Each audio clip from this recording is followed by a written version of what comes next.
on how small beta tanks actually are. So here I have a tank I got from a rummage sale to use as a prop in my videos. This is a very similar size to the really tiny, like, small tanks that are like the little square rectangular ones, you know, that you see at stores with like the open tops and the fun little backgrounds that are super tiny. So that's a pretty similar size. And here I have a 2-gallon tank. That's actually a little less than 2 gallons.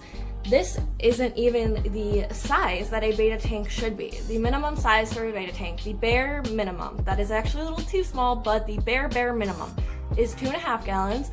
And the preferable minimum, or like the preferable ideal size is about 5 gallons for a beta tank. So this is smaller than the ideal size. I just use that tank as a holding tank occasionally, and the one on the left, the really tiny tank, I actually never use that ever. So today what I'm going to be doing is showing you a little demonstration on how small these tanks actually are. So here we go. I'm probably going to spill this water all over, because I've literally shot this video like 4 times and I've spilled every single time. So,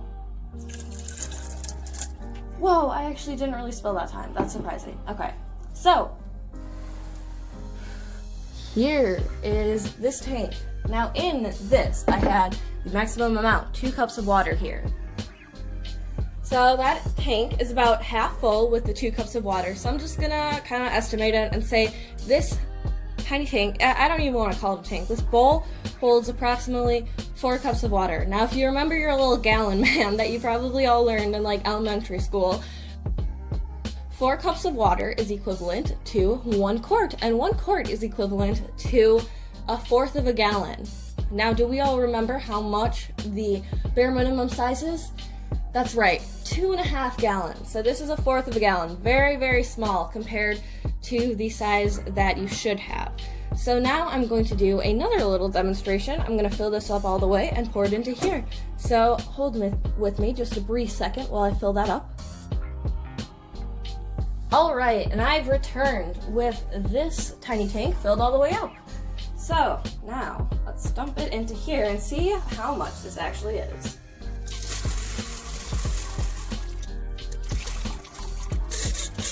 You can see this is pretty much empty.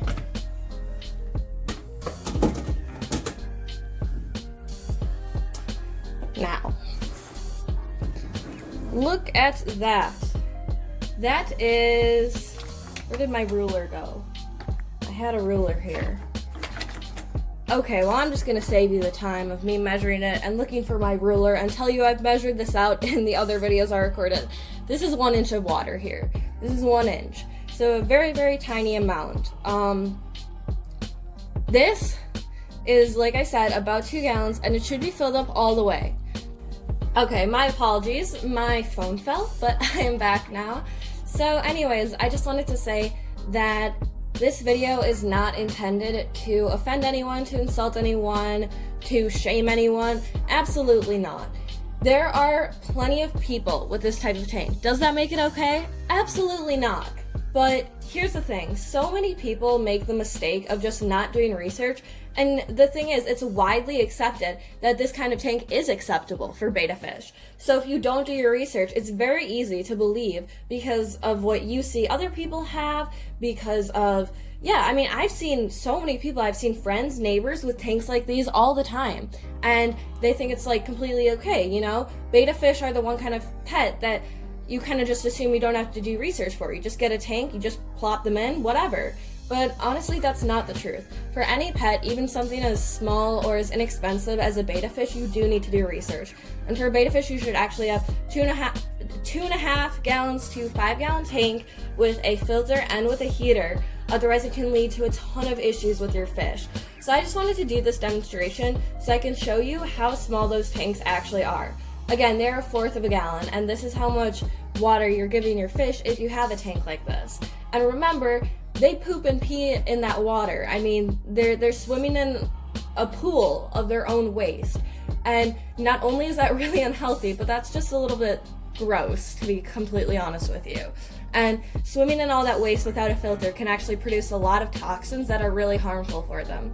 So again, this it doesn't make you a bad person. It doesn't make you, like, it doesn't mean that you're trying to abuse or neglect your animals and your pets if you have a tank like that. All it means is you made an extremely common mistake of not doing your research.